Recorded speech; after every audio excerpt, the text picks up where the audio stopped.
Although I've sent myself into exile, I'm still doing essentially the same things as before. Do you still have any questions for me before we start our investigation? One of my former subordinates told me that this title has its origins in a strange incident. The Academia has long exiled mad scholars to Aru Village. A mysterious phenomenon exists here. When mad scholars first arrive, they are as incoherent and deranged as before. But after spending some time here, they invariably begin to calm down. Initially, the people of Aru Village greatly resented having to take in the mad scholars. But a strange incident one night changed that. Aru Village was struck by the strongest earthquake in living memory. Seeing buildings on the verge of collapse all around him, the then chief of the village was preparing to take everyone to safety. Suddenly, he noticed a mad scholar crouching in a corner, caressing the ground with his hands. A soft, green light radiated from him, like a divine glow against the backdrop of night.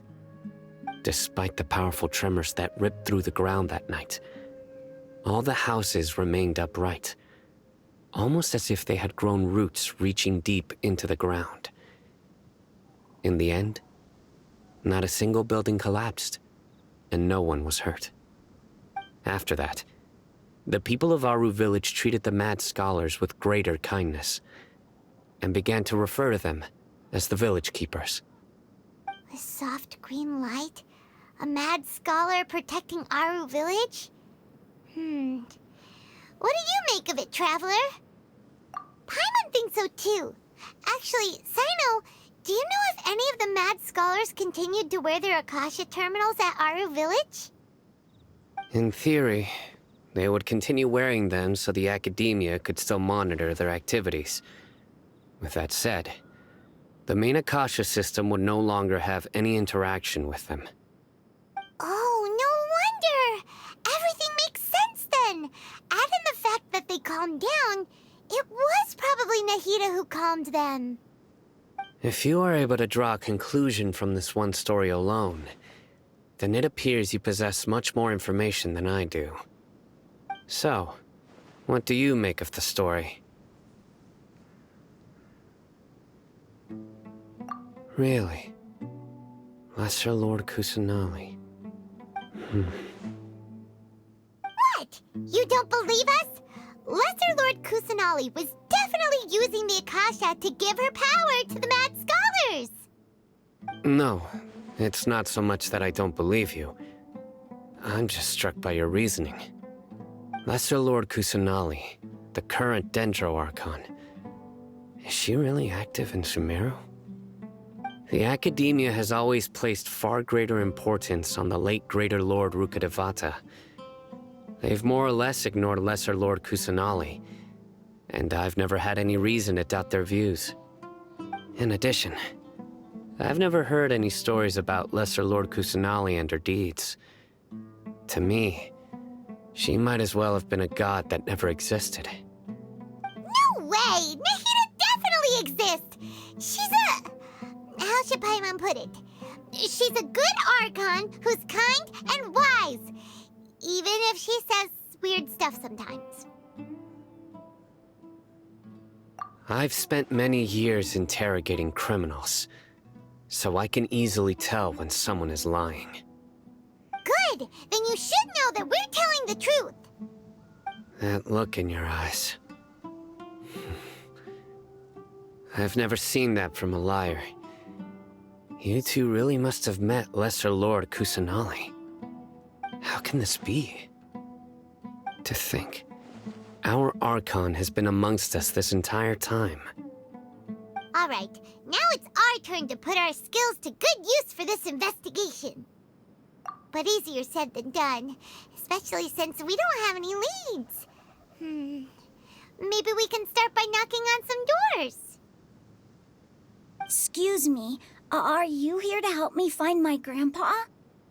Huh? Who are you? By the sounds of it, a resident of this village.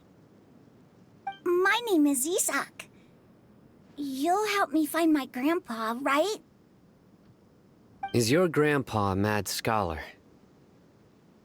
Hey, don't say that. Grandpa is just Grandpa. Why do you have to call him that? It's not like he's a bad person or anything. The person you're referring to is not a local, yet you are. Why do you call him Grandpa?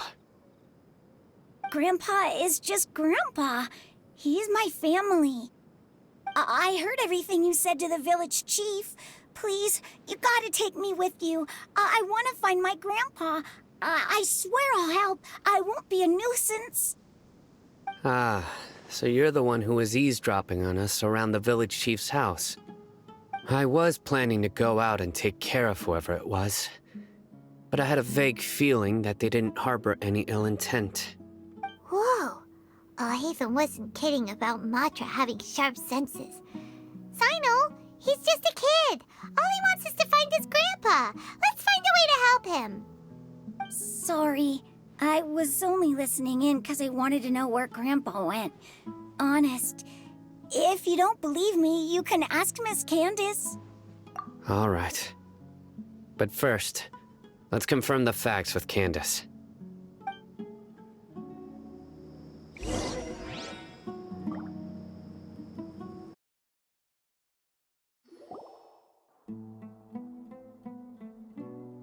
Sino is super vigilant.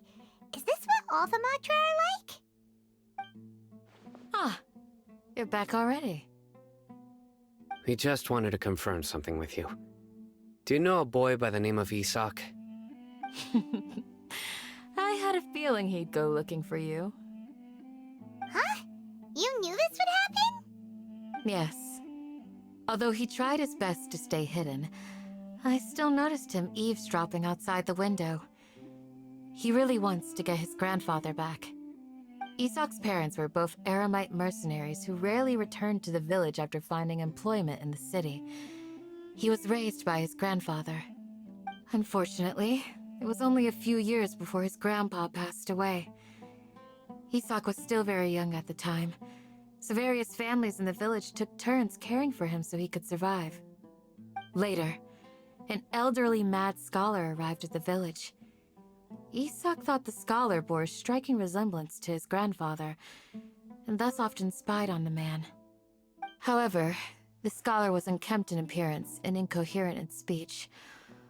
Although Isak referred to the man as his grandpa, he was afraid and didn't dare to approach him. One summer night, the oft mumbling and bumbling grandpa suddenly calmed down and seemed to become more lucid. He even noticed Isak hiding in the distance. So Grandpa walked up to Isak and patted him on the head. He even took Isak to the entrance of the village, where he patiently taught the boy the names of the stars, and accompanied Isak until he fell asleep. The next morning, Isak woke up and wanted to go find his grandpa again, only to realize his grandpa no longer recognized him. It's said that those who saw the scholar claimed he no longer appeared to be crazy, but appeared to be living in his own world, almost as if he were sleepwalking. Isak was thrilled that his grandpa was able to find peace, and would follow him all the time, asking him things like, "Grandpa, want me to take you somewhere fun?" Or, "Grandpa, could you tell me stories about the stars again?" All this somehow just makes Paimon feel really sad. It seems like they both deserve so much better.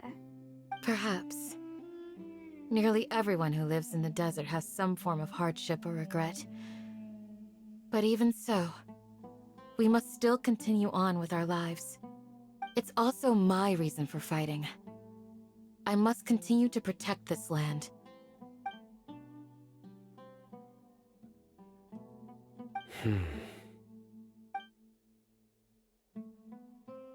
Maybe the people have always had a considerate god watching over them.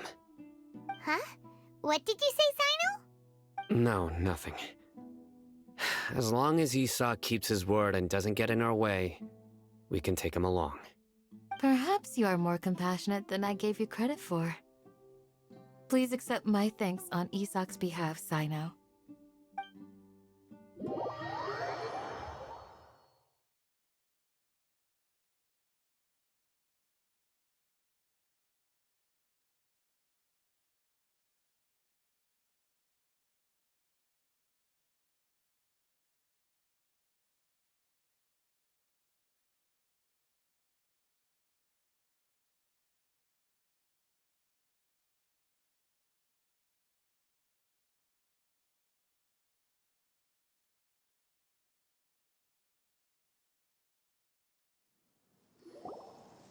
Hey, Isak! Oh, it's you guys! We've cleared everything up. Let's go find your grandpa. Really? Wow! Thank you so much! Yeah! All right. Let's ask the local residents some questions first.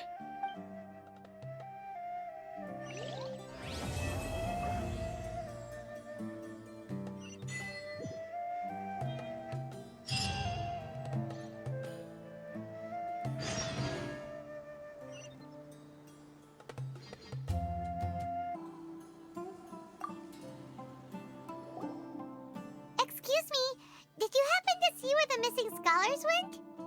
You mean the village keepers? Oh, let me think.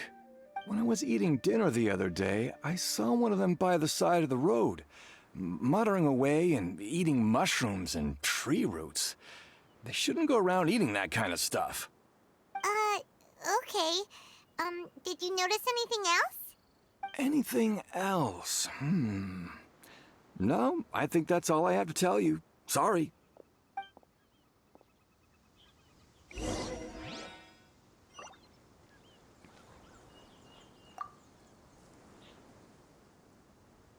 The scholars that have gone missing. Have you seen them? Those eyes. Those fierce eyes. You look like a real fighter. Don't change the subject. Right. You were asking about the mad scholars. I think it's been a few days since I last saw them. I usually go to bed pretty early, so I'm not too familiar with what goes on at night. But honestly, I feel quite sympathetic towards them. Even though they act a little strange, they've helped me in the past. If it weren't for them, my house would have collapsed long ago. Do you also think Grandpa and the others are good people? Grandpa? Oh, hello there. It's little Isak. You mean that nice man who looks like your grandpa's long-lost twin, right? He was actually the one who protected my house. I saw it with my own eyes. He happened to be staying near my house that day and was doing something with his hands on the ground. It still feels pretty surreal now that I think back on it. Did someone teach them how to do that? Well, whatever the case, I'll always be thankful to him and whoever taught him to look out for others. I'm pretty sure that if I ever went mad, I wouldn't be able to do anything like that. Gotcha! Thank you!